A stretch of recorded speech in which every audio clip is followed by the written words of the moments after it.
Nicolas Poussin, as he saw himself again, it's probably fair to say that, with a lot of important exceptions, most great artists have had a reasonably easy time getting into their chosen métier.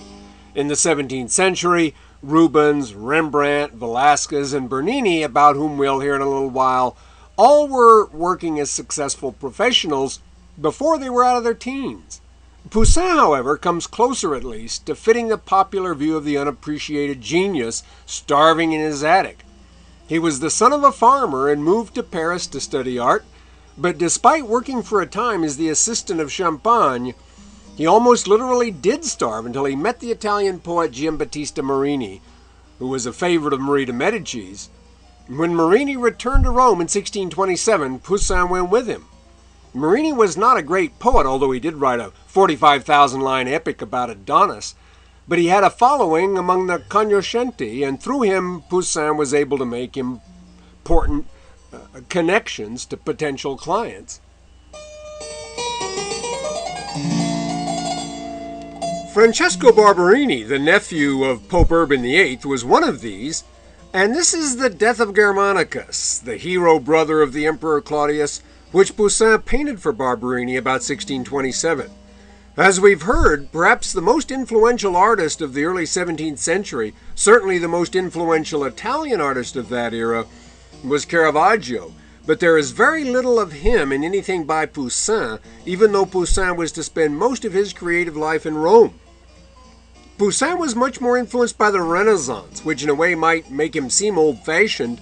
The pointing finger is a gesture Leonardo made famous, and the figure at the left in red is very like Alcibiades in Raphael's School of Athens. The picture is not dramatically lit. The chiaroscuro favored by Caravaggio and so many Baroque artists was not typically to Poussin's taste, nor was realism of the sort to be found in Caravaggio's work and the work of those influenced by him. This is a picture called The Education of Bacchus, which has more light and shade, more chiaroscuro than most of his pictures, but I think it's really more likely to remind one of Titian than Caravaggio. This has to count as an extreme example, too, of alternative education, not quite the thing for everybody. Poussin wrote quite a lot about art and takes, again, the Renaissance view that proper subject matter is a part of great art. He rarely painted anything which did not have an exalted source, at least, in classical mythology, history, or the Bible, and again, like the artists of the Renaissance, he avoided genre subjects, still life, and landscape for its own sake. But the fact that his subjects come from what I called exalted sources doesn't mean that all his pictures are serious or grim by any means, as this picture shows.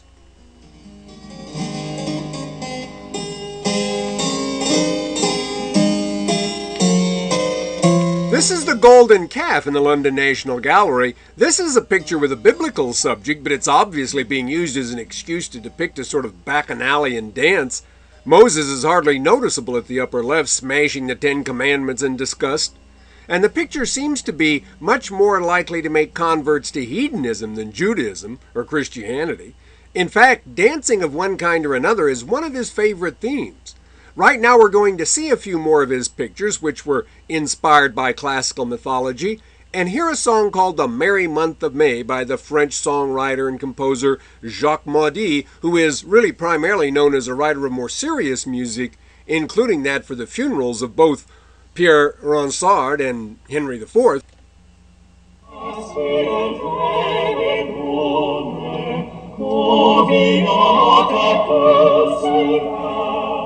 This is the dance to the music of time, one of his most memorable subjects and one which became the title of a major work of 20th century literature by Anthony Pohl.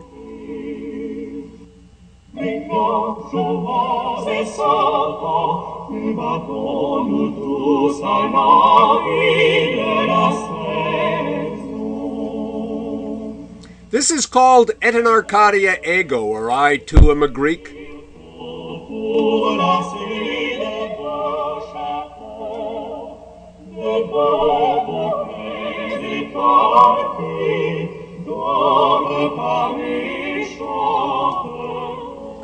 The story of Apollo and Daphne, which we'll hear more about when we see Bernini's marble version of it.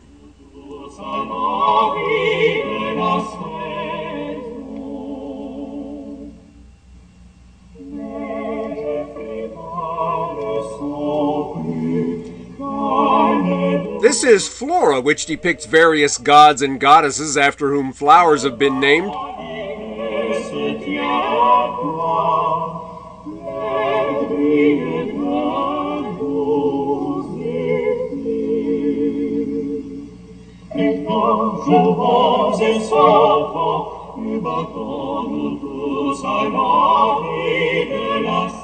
And the Triumph of Pan.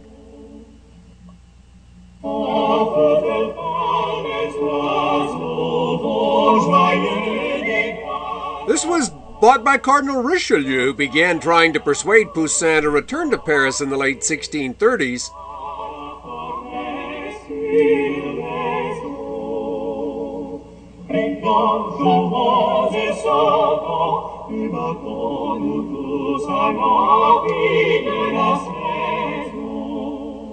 And in 1640, Poussin did return to Paris, although he said he left Rome as though he'd been sentenced to be sawn in half. He was in Paris for less than 2 years, and the commissions he was offered for altarpieces and for the decoration of the Louvre and so on were not the kinds of things he liked to do. And when Richelieu died, Poussin went back to Rome for good. The Last Supper, which you see now, was one of the pictures he did paint for a French patron, Pierre-François de Chanteloup. You might think that here we have the influence of Caravaggio in the candle flame light source, and that's possible. Although the Last Supper had been represented as a nighttime event before this, it's not the last lunch after all, despite the way it has often been painted by, of course, Leonardo da Vinci, Ghirlandaio, and others.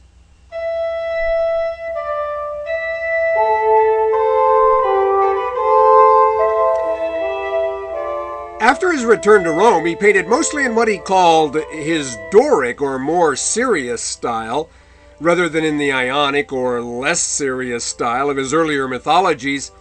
And this is a picture from that period which depicts St. Matthew writing the Gospel with the help of his evangelical symbol, an angel. As I said, he doesn't paint any pure landscapes, no empty stages without human actors on them.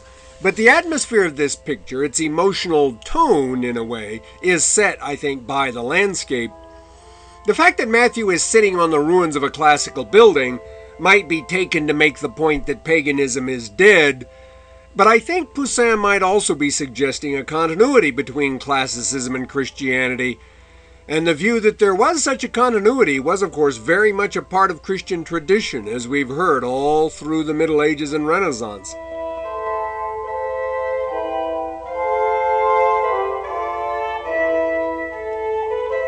This is the picture which is usually considered to be Poussin's masterpiece if you had to pick one, the Burial of Phocion, and it exists in two essentially identical versions by him, the original here in a private collection at Oakley Park in England, and the other in the Louvre.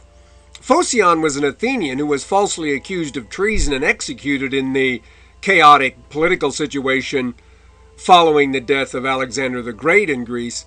The point seems to be that the universe just doesn't care much about the death of one man, just or unjust. This is human life seen from a sort of Copernican perspective.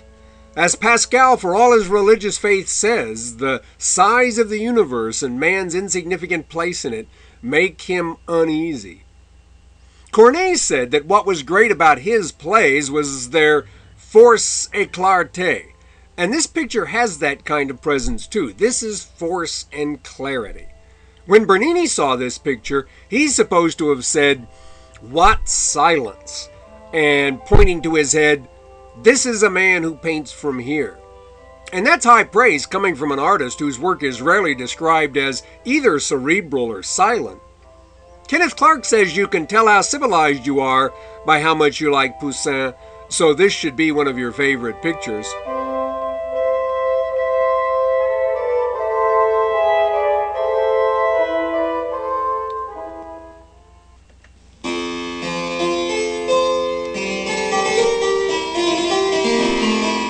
Several fine chateaux were built in Louis XIII's day, and this is one of them, Valroy in Normandy. which was bought by Malcolm Forbes back about 1970 or so, I guess, and is now owned by his son Stephen, I think. After the elder Forbes bought it, he had a giant hot air balloon shaped like it built, in which he floated all over Normandy. The grounds, in fact, house what is probably the only ballooning museum in the world today because of Forbes' interest in it. Francois Mansart, the fellow who built the Gaston d'Orléans wing at Blois, is said to have built it, the chateau, not the balloon, for the Choisy family. It was right in the path of the D-Day invasion, but escaped serious damage because it was being used as a hospital by the Germans. The decoration, made up of bricks and coins, can be found in France from at least the 15th century on, but it was an especially popular style in Louis XIII's day. While we take a closer look at it and a couple of other Louis XIII's, Louis XIII's chateaus, we'll hear a piece of harpsichord music by Louis Couperin, the uncle of the more famous François Couperin. This is the Chaconne in G minor.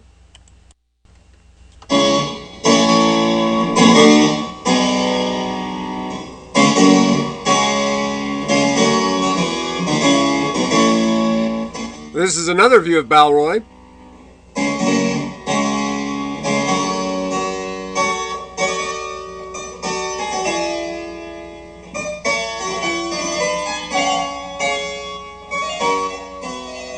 This is the interior, and those are portraits of Louis XIII and his wife Anne, attributed to Mignard.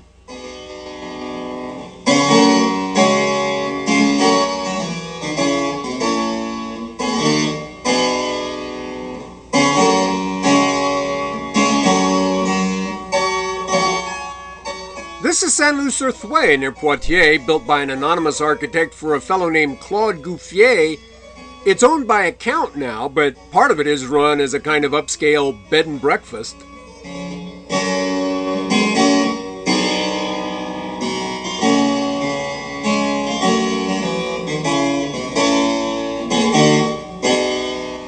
This is Beaumesnil now, about 70 miles west of Paris, which was built by Jean Gaillard de Rohan for the Marquis de Nantes.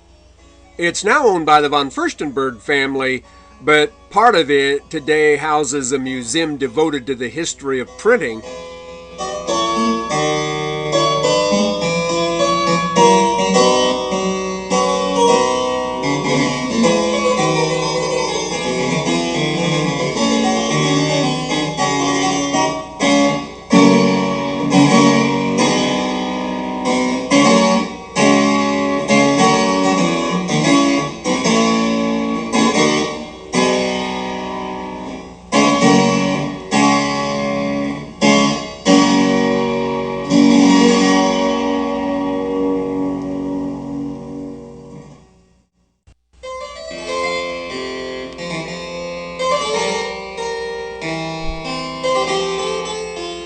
This now is Cheverny, which is usually considered the most impressive Louis XIII's chateau, and it's one of the last large chateaus built in the Loire Valley. Louis XIV is going to prefer the neighborhood of Paris, and his magnetism was such that it soon became passé to boast of a country home very far from the royal beehive. Cheverny was built by Henri Hourol, the son of Henry IV's chancellor. He was banished from Paris for murdering his wife, but that was probably considered a pretty stiff sentence. In any case, he remarried a brave woman, and they spent their time away from the capital working on this building project with the oversight of a professional architect named Jacques Boyer. It's still owned by their descendants. We'll see some more of this now and hear another piece by Louis Couperin. This is called Le Piémontoise.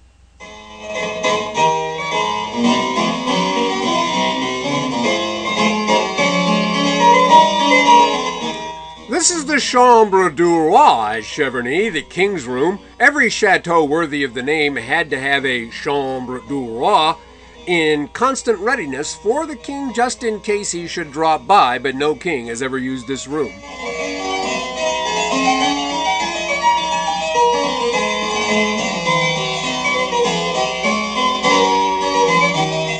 The dining room.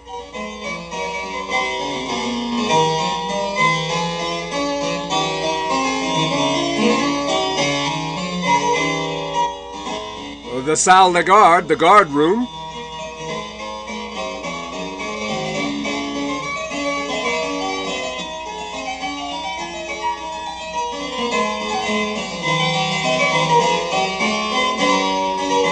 The grand salon with a picture of the builder's daughter.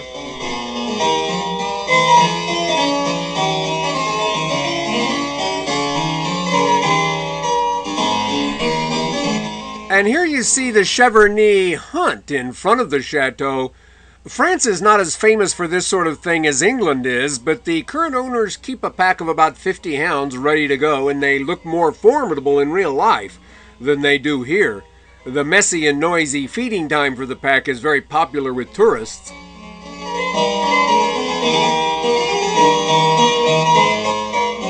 The antlers of some prehistoric-size elk were found by the pack several years ago on the property, and they're now displayed in the chateau itself, as you see.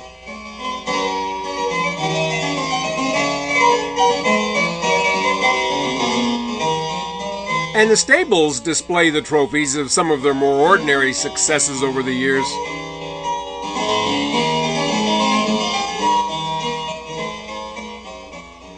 Well, now you'll have to shift gears a bit because we're going to Rome to hear about what could be called the Age of Bernini. And as I mentioned at the outset this quarter, Gian Lorenzo Bernini was as highly regarded in his day as any artist in Europe. In the 19th century, his reputation fell to the point that he only gets 11 sentences in the 11th edition Britannica, but he has reemerged now as one of the most important artists in history, and Kenneth Clark in Civilization devotes as much time to him as he does to any artist except Michelangelo.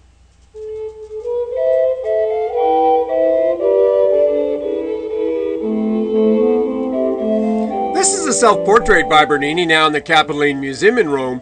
He has always been regarded primarily as a sculptor and architect, but he painted a lot of pictures, and I think that it's significant that about half of those which survive are self-portraits. He was egotistical, certainly, but he was also a very hard-working type A perfectionist, and in several of these self-portraits he has a little bit of the look of a hunted animal about him, as though he could barely spare the time for even a quick look in the mirror. Being a painter, an architect, and a sculptor is enough to allow a man to be called versatile, certainly, but the English savant John Evelyn says that while he was in Rome, he even saw a play Bernini had written. His father was a Florentine-born stonemason and sculptor of some ability, and he was working in Naples when Gian Lorenzo was born there. But when Gian Lorenzo was still a boy, his father got a job working on the St. Peter's project in Rome, and little Gian Lorenzo probably began doing what could be called sculpture well before he was even a teenager.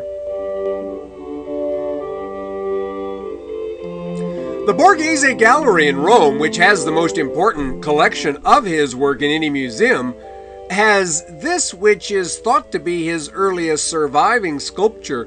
It is said by some to have been done when Bernini was no more than 10 or 11. It depicts the goat Amalthea nursing the infant Jupiter and was apparently done for Pope Paul V's nephew, Sipione Borgese, who was to be one of Bernini's most important patrons. In any case, by the time he was a teenager, Bernini had acquired a reputation as a successful imitator of the classical style, and Paul V himself predicted he would be a new Michelangelo.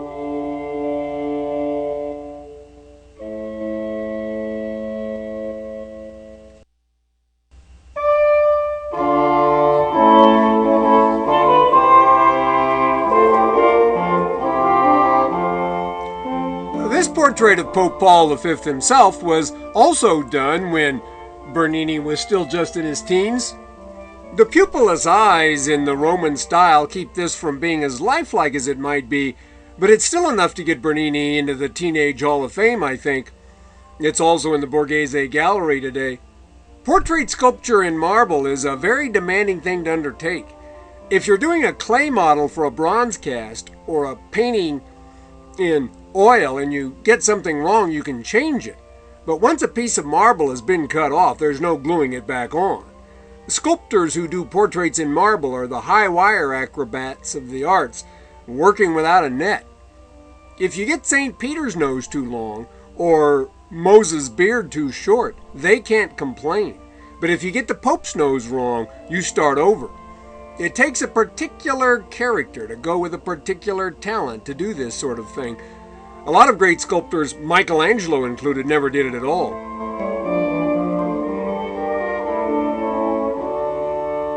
Paul V Borghese was the Pope when St. Peter's was being finished, and it has his name, as we'll see, right on the front of it, blazoned across the facade in letters 20 feet high.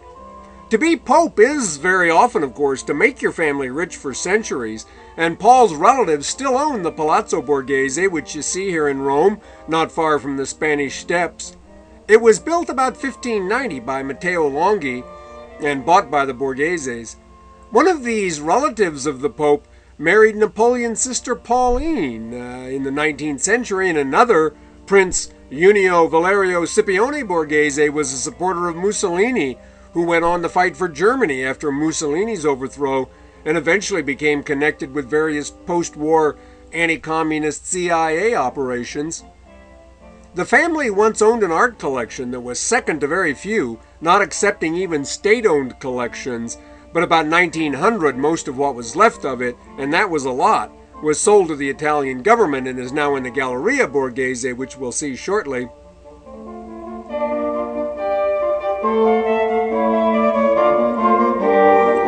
This is Bernini's portrait of Pope Paul V's nephew, Sipione Borghese, which is also again in the Galleria Borghese today. This was done when Bernini was 34, at the height of his ability, and Howard Hibbard says it approaches reincarnation. I think it's the kind of thing Franz Hals might have done if he'd been a sculptor. Sipione seems to have been caught right in the act of speaking, in a way which never would have been attempted in the Italian Renaissance, when the goal sometimes almost seems to have been to make people look like they were dead when they were painted or sculpted. So expressionless are most of the portraits, before Mona Lisa anyway. This is the kind of work that leads many today to consider Bernini the greatest portrait sculptor since the fall of Rome. Sipione himself, as I mentioned earlier, was to be one of Bernini's most important clients, and he's also the fellow who bought Caravaggio's Supper at Emmaus when the monks who commissioned it found it too avant-garde.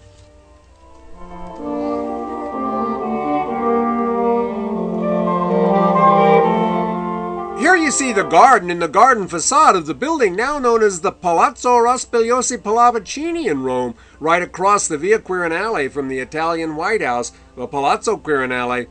It was, however, originally built for Sipione by the Dutch architect Van Zanten, known in Italy as Visanzio. It was then later enlarged by Giulio Mazzarini, better known by his French name Mazarin. Today it is owned in part by relatives of the Raspiosi Pope Clement IX and in part by members of the equally ancient Pallavicini family, though how this shared ownership works is not clear. The palazzo itself is not open to the public. Here's the so-called gold room inside. And I suppose this is what most people think of when they picture Baroque decoration to themselves. You're hearing the music of Girolamo Frescobaldi, incidentally, who was the most celebrated Roman composer of Bernini's day, and whose organ concerts at St. Peter's, where he was the organist from 1608 to 1644, drew audiences of 30,000 people.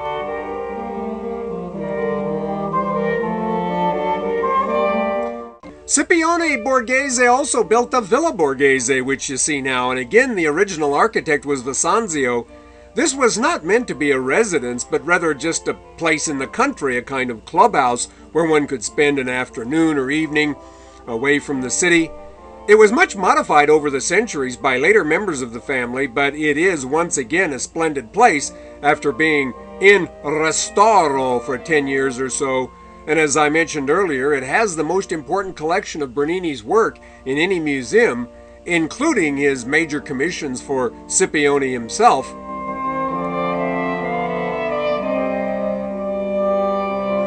This work depicting Aeneas carrying his father Anchises and leading his son Iulus away from the burning city of Troy is now thought to have been commissioned by Sipione from Bernini before the latter was out of his teens.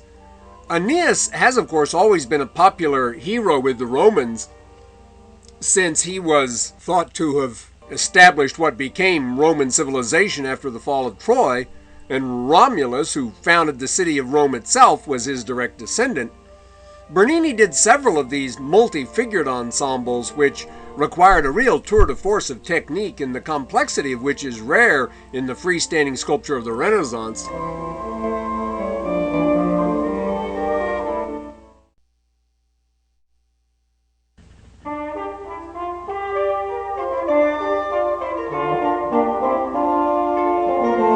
This is the Abduction by Pluto of Persephone, also in the Villa Borghese and commissioned by Sipione. This work is often singled out as Bernini's most virtuoso accomplishment because of things which you really can't make out in this photograph, like the realistic treatment of the girl's skin and the tears on her cheek. A typically theatrical Baroque touch. As I mentioned earlier, though, Bernini has not always been as highly regarded as he was in his day, or as he is once again in ours. John Ruskin, commenting on this in the 19th century, wrote that it would be impossible for what he called base taste and false feeling to sink lower than they do in this work. In the 1930s, Benedetto Croce, though not commenting specifically on this work, proclaimed that the Baroque style was the art of bad taste. Like the term Gothic, the term Baroque was at first wholly pejorative, and although its etymology is still argued about, it was originally used, the term Baroque, to mean grotesque, frantic, strange, before it came to designate a respectable artistic style. Here we see now still another work in the Borghese done by Bernini for Sipione. This depicts the story of the beautiful girl Daphne, who was pursued by Apollo and who prayed to the gods to rescue her from this unwanted attention. The gods answered her prayers and turned her into a tree, which is probably not what she had in mind. Be careful what you wish for is the moral of this story, I guess. Anyway, Apollo remained devoted to the tree, which was a laurel, and wreaths made from its leaves were awarded to the victors in the music and poetry contests held as part of the Pythian Games in his sanctuary at Delphi. Eventually, of course, winning the laurels came to represent victory in general. It might seem that Sipione, a cardinal and the nephew of a pope, would have had some trouble explaining what naked girls like Persephone and Daphne were doing on display in his living room, but I guess he could always explain that they reminded him of the transient nature of earthly pleasure, or something like that.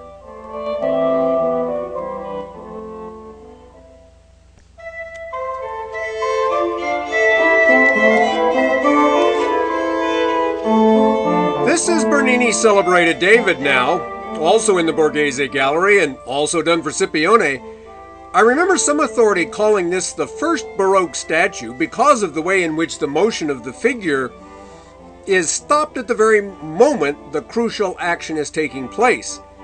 But there are certainly precedents for this going back at least into the 16th century. It is true, however, and worth emphasizing, that this kind of stop-action effect is something that is especially part of the Baroque personality. If we go back to the Davids of Verrocchio and Donatello, they're not acting at all, they're just posing after the event is all over. Michelangelo's David is much more intense, of course, because he still has the monster to face. He is in fact facing him, but he too is not in action. He could stand the way he is all day. Bernini's David is caught in the very act of slinging the stone, as Daphne is caught at the very moment she turns into the tree.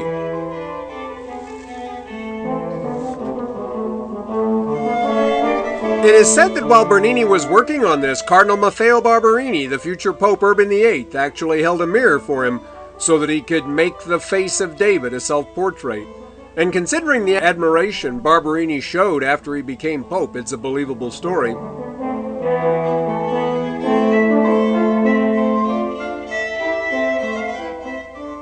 This is a portrait by Bernini of Urban VIII, who became Pope in 1623 following the short-lived Gregory XV, who had succeeded Paul V in 1621. Urban was a well-traveled connoisseur and poet, known for his interest in both the arts and the sciences. He was not only a friend of Bernini, he was a friend of Galileo. His friendship with Bernini lasted.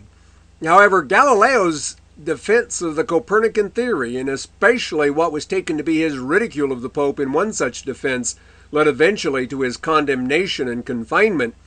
But it could have been worse.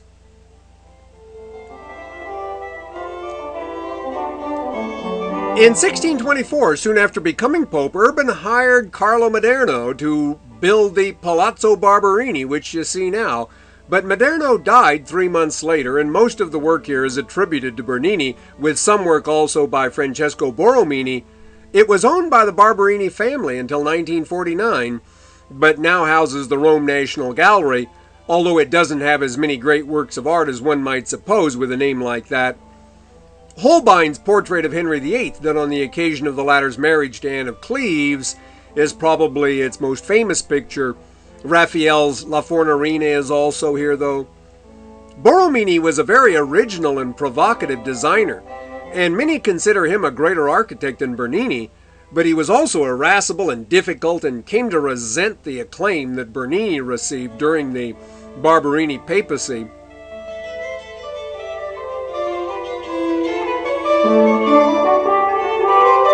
The ceiling of the main hall in the Palazzo is decorated by Pietro da Cortona, another fellow artist Borromini didn't like. This is one of the most spectacular ceiling paintings anywhere. Borromini, however, thought architecture should always come first, and that this kind of thing was disrespectful to the purity of the building. He walked off the project in a huff before it was finished. The painting is called the Triumph of Divine Providence, but it's really more like the Triumph of the Barberini. The honeybees, which are the family's heraldic insects, are represented with the papal keys that are being symbolically crowned with the tiara.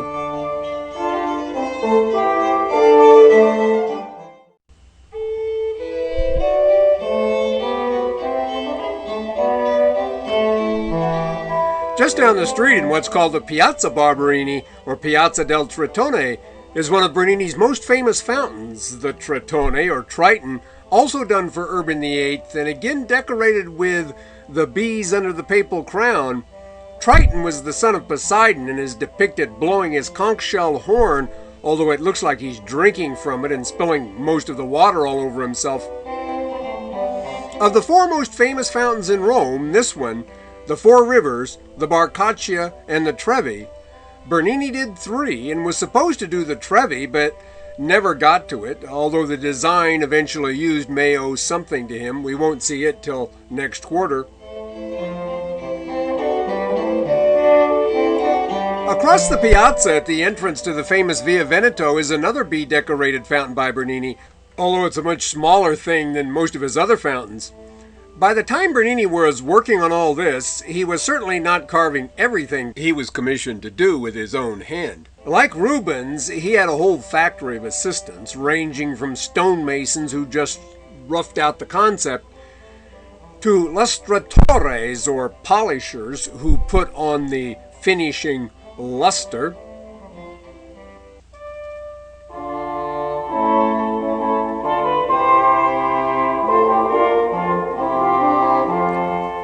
One of the most important churches in Rome is Il Gesù, the mother church as it's called of the Jesuit order, the world headquarters of which are to be found to the right of it. This was essentially built by Giacomo Vignola, now regarded by many as the most important Italian architect of the late 16th century, but it was finished by Giacomo della Porta, the architect of San Luigi de Francese, which we saw some time ago. And he may have also been the architect of the Dome of St. Peter's, although Michelangelo is still generally considered the man to give credit for that. Bernini had nothing to do with building this, but it was his favorite church, and it is said that even after he moved from the nearby Corso to Piazza Santa Maria Maggiore, he still came here every morning more or less his whole life to attend Mass. Nicholas Pevsner calls it the most influential church of the last 400 years.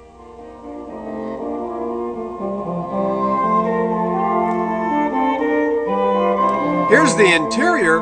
For all its influence on the future, Il Gesù is itself similar in ground plan to an earlier very influential church which we saw in the Italian Renaissance class, Sant'Andrea in Mantua by Leon Battista Alberti. Alberti did away with the usual aisles on either side of the central nave that had been part of church building essentially since antiquity. Likewise, there are no aisles here either and no colonnades, just massive piers separating chapels along the sides of the nave.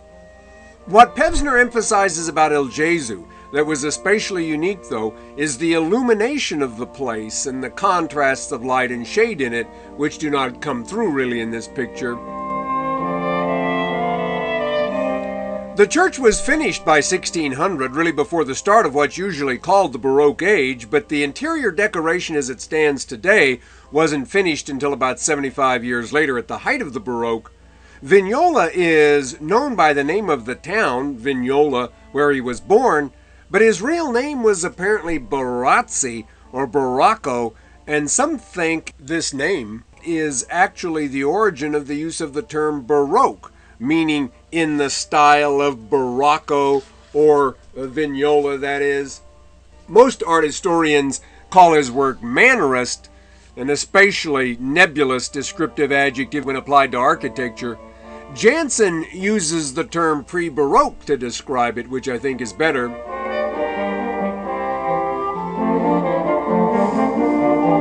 To call a work Mannerist or Baroque or pre-Baroque or Renaissance or whatever, as you've heard me say before, often tells you more about when it was done than what it looks like. You're looking at the ceiling of Il Gesù now, and as I said, until about 1675, the nave ceiling had no decoration, and much of the rest of the interior was also yet to be completed.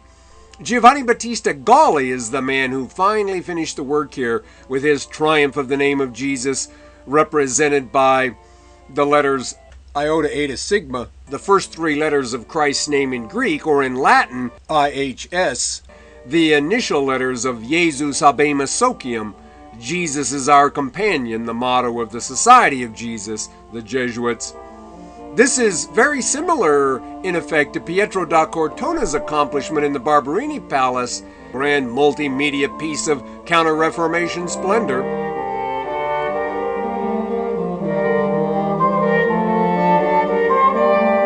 Loyola himself is buried in this church, and this is the monument that honors him there in a way which he would probably have mixed feelings about.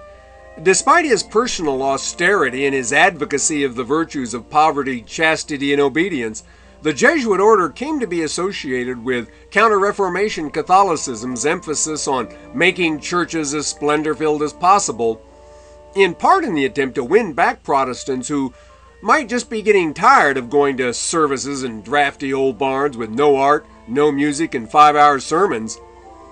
In the eyes of the Jesuits, this was justified splendor because it was, in their famous phrase, ad maiorem Dei gloriam, all for the glory of God.